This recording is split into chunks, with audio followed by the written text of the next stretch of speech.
नमस्कार, मी अजिंक्य भातंब्रेकर. तुम्ही पाहताय न्यूज 18 लोकमत. राज्याला हादरवणाऱ्या बातम्या बुलेटिनच्या सुरुवातीला आपण पाहणार आहोत. महिलांवरचे अत्याचार सुरूच आहेत. औरंगाबादमध्ये 2 महिलांवर दरोडेखोरांनी बलात्कार केल्याचा धक्कादायक प्रकार समोर आलेला आहे. यातली एक महिला गरोदर होती तर दुसरी महिला ही 15 दिवसांची बाळंतीण होती. या 2 शेतमजूर महिलांवर नराधमांनी अत्याचार केला आहे. पैठण तालुक्यातल्या तोंडोळी गावातली ही धक्कादायक घटना आहे. या 2 महिलांवर तब्बल 7 जणांनी बलात्कार केल्याची संतापजनक घटना घडलेली आहे. दुसरी घटना नगरमधली आहे. नगरमध्ये एका अल्पवयीन मुलीवर अत्याचार करण्यात आलेला आहे. अत्याचार केल्यानंतर तिची हत्या करण्यात आल्याचा धक्कादायक प्रकार समोर आलेला आहे. तिसरी घटना उल्हासनगरमधली आहे. अल्पवयीन मुलीवर बलात्कार झाल्याची धक्कादायक घटना समोर आलेली आहे. कुटुंबियांना जीवे मारण्याची धमकी देत अत्याचार केल्याचं समोर आलेलं आहे आणि या घटनेमुळे उल्हासनगर हादरलेलं आहे. मुंबईत सुद्धा अशाच घटना वारंवार होताना दिसतायत. मुंबईत सेक्स टुरिझम रॅकेटचा पर्दाफाश करण्यात आलेला आहे. यात साकीनाक्यातील महिला तरुणी पुरवत होती. या प्रकरणी विमानतळाजवळ 2 महिला दलालांना अटक करण्यात आलेली आहे. इथून या तरुणींना देह व्यापारासाठी गोव्याला पाठवलं जाणार होतं. 2 तरुणींची यात सुटका करण्यात आलेली होती. मुंबई गुन्हे शाखा युनिट 7नं ही कारवाई केली आहे.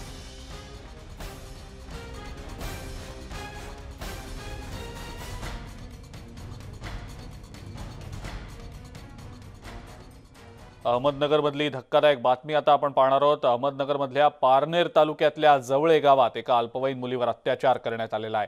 अत्याचारानंतर तिची हत्या करण्यात आलेली आहे. धक्कादायक म्हणजे मुलीच्या घरात शिरून नराधमांनी हे कृत्य केलंय. मुलगी एकटीच असताना तिच्यावर अत्याचार करण्यात आला.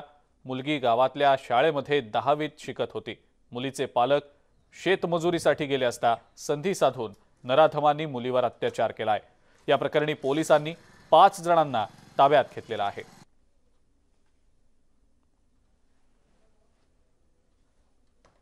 या सगळ्या घटनेनं परिसरात खळबळ माजलेली आहे. याचबद्दलची अधिक माहिती आपण जाणून घेणार आहोत. साहेबराव कोकणे आपले प्रतिनिधी आपल्या सोबत आहेत सध्या. साहेबराव, अतिशय धक्कादायक असा हा प्रकार आहे. महिलांवरच्या अत्याचाराच्या घटना सुरूच असल्याचं दिसतंय आणि या मुलीवर बलात्कार झालेला आहे, त्यानंतर तिची हत्या झालेली आहे. साहेबराव, सविस्तर याबद्दल काय सांगाल? विलास सर, काल धक्कादायक बातमी आहे. काल दुपारची घटना आहे. ज्यावेळेस त्या मुलीचे आईवडील दुपारी शेतमजुरी कामाला गेले होते आणि तिचा एक लहान भाऊ आहे, तो सुद्धा शाळेत गेला होता. ज्यावेळेस तो शाळेतून घरी आला त्यावेळेस त्याने आवाज दिला की ताई बा कुठं आहे तो. तर त्यावेळेस तिला कुठलाही रिस्पॉन्स आला नाही. तर मग त्या ठिकाणी तो बाहेर एक कॉट होते, त्या कॉटवरती त्या मुलीचा मृतदेह पडला होता. त्या ठिकाणी तो गेला. त्याने त्या मुलीला हलवण्याचा प्रयत्न केला, परंतु तिनं कुठलंही उत्तर दिलं नाही. त्यानंतर तिला हे सगळं कळल्यावरती त्यांनी आरडाओरडा सुरू केला आणि त्यावेळेस आजूबाजूची जी मंडळी होती, ग्रामस्थ होती, ती त्या ठिकाणी आली की बरं नेमकी काय झालं. त्यावेळेस हे सगळं प्रकार घडल्यावरती एकच खळबळ उडाली. त्यांनी तिच्या आईवडिलांना आणि स्थानिक पोलिसांना कळवलं की अशी घटना घडलेली आहे. त्यावेळेस त्या मुलीला पारनेरच्या ग्रामीण रुग्णालयामध्ये दाखल केलं, परंतु त्यावेळेस डॉक्टरांनी तिला मृत घोषित केलेला आहे. त्याच्यावरती प्रथमदर्शनी असं आलं की तिच्यावरती अत्याचार करून तिचा खून करण्यात आल्याचा प्रथम अंदाज हा पोलिसांनी वर्तवलेला आहे. या सगळ्या प्रकरणावरती आजूबाजूचे 2-3 मुलं अशी 5 मुलांना पारनेर पोलिसांनी ताब्यात घेतलेलं आहे की नेमकी का आणि कशाप्रकारचा खून केला. एकंदरीत पोलीस असं म्हणताय की अत्याचार केल्यानंतर तिचा पुरावा नष्ट करण्यासाठी तिचा खून केला असा अंदाज आहे. आज अहमदनगरमधल्या ग्रामीण रुग्णालयामध्ये तिथं शवविच्छेदन होणार, त्यानंतर तपासामध्ये काही भाग निष्पन्न येतील. पण विलास, धक्कादायक गोष्ट असं आहे की या भागामध्ये 2 वर्षापूर्वी एका मुलीच्या आईचा खून या सगळ्या प्रकरणामध्ये झाला होता. वारंवार या पारनेरमध्ये एक खटला चालला होता की माळवी पिंपळगावचा. त्या मुलीवरती बी अत्याचार करून अशाच प्रकारे खून केला होता. या खुनांना कुठेतरी वाचा फुटावी का असे प्रकार घडू नये यासाठी मुळात पावलं उचलण्याची गरज आहे. कारण एकाच तालुक्यामध्ये अशा जर घटना घडत असतील तर ही चिंतेची बाब आहे. अहमदनगर जिल्ह्यामध्ये महिलांचे अत्याचार जे आहेत ते वाढत चाललेले आहेत. 2 वेळा संगमनेर असो किंवा अकोला असो या ठिकाणी मुलींवरती अत्याचार घडलेले आहेत. या घटनांक गांभीर्याने पाहिल्याशिवाय अशा घटना घडणार नाही. आज पारनेर तालुक्यात जवळ जे गाव आहे ते गाव ग्रामस्थांनी बंद ठेवलेलं आहे की या आरोपींना अटक करावी, याचा तपास करावा आणि फास्ट ट्रॅकमध्ये या खटला चालवावी अशी मागणी कुटुंबाने केली आहे. परंतु मुळात ह्या घटना घडू नये याच्यासाठी पोलीस किंवा इतर प्रशासन आहे ते काय करणार हे पाहावं लागेल. विलास सर, बिलकुल. साहेबराव, आपण असेच आमच्या सोबत राहा. घरात शिरून नराधमांनी हे कृत्य केलेलं आहे आणि कुठेतरी हा सगळा अतिशय धक्कादायक प्रकार आहे आणि ही एकच घटना नाही, राज्यात अजूनही या अशाच प्रकारच्या घटना घडलेल्या आहेत।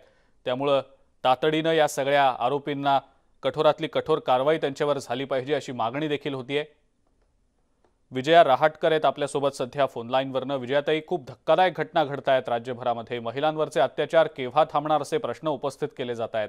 आपली या संदर्भातली पहिली प्रतिक्रिया। भयंकर संतापजनक अशी ही घटना आहे। म्हणजे इतक्या घटना घडतायत आणि राज्य सरकार, मुख्यमंत्री झोपलेत। घरामध्ये घुसून जेव्हा अशा प्रकारचं कृत्य घडतंय त्यावेळेला कुठे गेलं हे सगळं सरकार? काय करतंय सरकार की आता मुली घरात पण सुरक्षित नाहीयेत। एकीकडे शक्ती कायदा आणायचा म्हणून तेव्हा वाजत गाजत बोलले होते। कुठे गेला शक्ती कायदा? रोज घटना आहेत, रोज।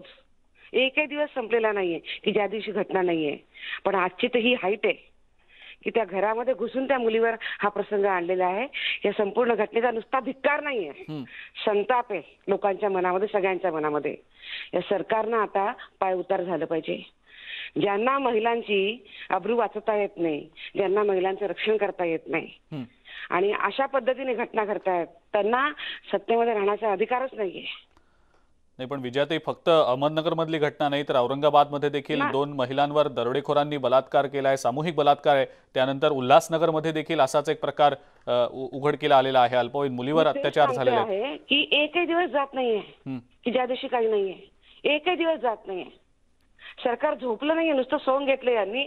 आता यांनी खरंच राहण्याचा यांना अधिकार नाहीये। आपण बघतो आहोत की या सगळ्यामध्ये अजूनही राज्य महिला आयोगाची नियुक्ती नाहीये। कोणी बघायचं या घटनांच्याकडे? कुठे जायचं महिलांनी? त्यामुळे फक्त सत्य येण्याकरता, महिलांच्याकरता आम्ही रक्षक आहोत म्हणून म्हणायचं आणि प्रत्यक्षामध्ये हे सरकार मात्र आज महिलांच्याकरता भक्षक बनलेलं आहे। बरोबर, पण विजयाताई, आपण सातत्यानं आवाज उठवत असता या सगळ्या अत्याचाराच्या घटनांविरोधात। आता या अशा घटना समोर येताना दिसतायत, वारंवार आपण देखील म्हणालात। काही ठोस कारवाई या संदर्भात व्हावी यासाठी विरोधी पक्षाच्या नेत्या म्हणून आपण नेमकं काय करणार आहात? याबद्दल पाठपुरावा नेमका कशा पद्धतीने होईल? सगळ्यात पहिली गोष्ट म्हणजे आतापर्यंत ज्या काही सगळ्या या घटना घडलेल्या आहेत, या घटनांच्या मध्ये गुन्हेगारांना ताबडतोबीने अटक झाली पाहिजे, फास्ट ट्रॅक कोर्टामध्ये केस चालली पाहिजे, हे तर सगळं आहेच आहे। पण स्थायी स्वरूपामध्ये सरकारनं ताबडतोबीनं शक्ती कायदा आणला पाहिजे। त्यांचं वचन होतं, त्यांनी ताबडतोबीनं हे केलं पाहिजे। यासोबतच त्यांनी ताबडतोबीनं राज्य महिला आयोगाची नियुक्ती केली पाहिजे। सगळ्यात महत्वाची गोष्ट म्हणजे या सरकारमध्ये असे अनेक लोक बसलेत, अनेक मंत्री बसलेत जे अशा घटनांना पाठीशी घालतात। यांचे अनेक पदाधिकारी की ज्यांच्यावर बलात्काराचे चार्जेस आहेत पण ते राजरोसपणे मोकळे फिरतायत। औरंगाबाद मधली घटना आहे, तिथला राष्ट्रवादीचा पदाधिकारी आहे, मोकळा फिरतोय। अशा अनेक घटना आहेत। या सगळ्यांना सरकारनं ताबडतोबीने जेरबंद केलं पाहिजे। बिलकुल। ज्या वेळेला मी जसं म्हटलं की सरकारच भक्षक बनतं आहे तर कोण या सगळ्या महिलांना बघणार? त्यामुळे सरकारनं अजूनही शहाणं व्हावं आणि ताबडतोबीनं आपले जे असे मंत्री आहेत या मंत्र्यांवर कारवाई करावी, त्यांचे राजीनामे घ्यावेत, शक्ती कायदा आणावा। त्यांचे जे पदाधिकारी आहेत त्यांना ह्या सगळ्या पदावरून अवनत करावं। महिला आयोगाची अध्यक्षांची नियुक्ती करावी। पण जर हे सगळं जर नाही झालं तर मात्र आम्हाला सगळ्यांना रस्त्यावर उतरावं लागेल, हे या सरकारने लक्षात ठेवावं। बिलकुल। पुढे आम्हाला विचार करावा लागेल की हे कुठपर्यंत सहन करायचं। या संपूर्ण कोरोनाच्या काळामध्ये आपण पाहिलं की राज्य महिला आयोगाला अध्यक्ष नाहीये गेली 2 वर्ष। इतक्या या काळामध्ये महिलांवर अनन्वित अत्याचार झालेत, त्यांना आवाज त्यांचा फोडण्याकरता कुठे जागा नव्हती। बिलकुल। त्यामुळे हे जर यांना जर नाही करता आलं तर आम्ही रस्त्यावर उतरू।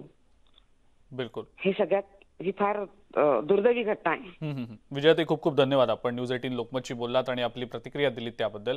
पुन्हा एकदा आपण आपले प्रतिनिधी साहेबराव कोकणे यांच्याकडे जाणार आहोत। साहेबराव, 5 जणांना आता अटक केल्याचं समोर येत आहे, ज्या नराधमांनी हे कृत्य केलेले, अत्याचार केलेले आहेत। पार्श्वभूमी नेमकी काय, कोण आहेत हे नेमके आरोपी, त्याबद्दल सविस्तर काय सांगाल? अजिंक्य ह्या सगळ्या प्रकरणामध्ये ते 5 आरोपी, संशयित आरोपी जे आहेत ते ताब्यात घेतलेले आहे। त्याच्यामध्ये एक त्याचा नातेवाईक आहे आणि बाकीचे 4 मुलं जे आहेत त्याचे मित्र आहेत। आजूबाजूला राहणारी ही मंडळी आहेत। त्यांनी या सगळ्या प्रकरणामध्ये कुणाची काय भूमिका होती अजून त्यांना अटक दाखवलेली नाही, पण ताब्यात घेतलेले आहेत। एकंदरीत असं बोललं जातं की याच्यामध्ये जो ओळखीचा इसम जो आहे, नातेवाईक जो आहे, तर त्यांनी या सगळ्यांच्या मित्राच्या साहाय्याने हे केलं असावं असा एक अंदाज आहे हां. की याच्यामध्ये आरोपी अजून वाढतंय का हे पाहावं लागेल. याच्यावर स्पष्टपणे पोलीस बोलायला नकार देतात कारण सेन्सिटिव्ह प्रश्न आहे, त्यामुळे ते कुठल्याही प्रकारची प्रतिक्रिया अजूनपर्यंत देत नाही, ऑफिशियल स्टेटमेंट देत नाहीये. तर ह्या सगळ्या प्रकरणामध्ये हे पाहावं लागेल की हे अत्याचार केली नंतर मग ते पुरावे नष्ट करण्याकरता केली की दुसरं काही कारण होतं की ह्या सगळ्या प्रकरणामध्ये आता पोलीस बोलल्यावरती कळत, नातेवाईक जे म्हणताय किंवा अनेक दिवसापासून हे प्रकरण चाललं होतं याचं कुणी बोलत नाही. कारण ही मुलगी आहे ती एकटीच घरी राहते हे कुणाला माहीत नव्हतं, कारण जो ओळखीचा आहे त्यांनीच हे केलं असावं असा एक अंदाज आहे. कारण दोघंही आईवडील जे आहेत ते शेतमजूर आहेत, ते सकाळी 10ला जातात तर 6 वाजता घरी येतात. छोटा मुलगा जो आहे तो 2 दिवस पहिले शाळा उघडलेला आहे, तर शाळेमध्ये जायचा. तर ह्या सगळ्या प्रकरणामध्ये ही सगळी माहिती काढून तिच्यावर अत्याचार केला की काय असं काय, आणि ज्या प्रकारे त्या घरामध्ये घुसून अत्याचार करून खून केला हे अतिशय भयानक आहे. अगदी यापूर्वी अशीच एक घटना शाळकरी मुलीची घडली होती. पण ह्या सगळ्या प्रकरणामध्ये एकच त्यांची मागणी आहे की याच्यामध्ये एकच ठोस उपाय आहे, हे असे खटले जे आहेत ते फास्ट ट्रॅकमध्ये चालवावे, लवकरात लवकर आरोपींना शिक्षा व्हावी हेच याच्या मागणी, जेणेकरून ह्या अशा घटना ज्या आहेत ते कुठे आळा बसेल अशी ही मागणी नागरिकांकडून होत आहे. बिलकुल.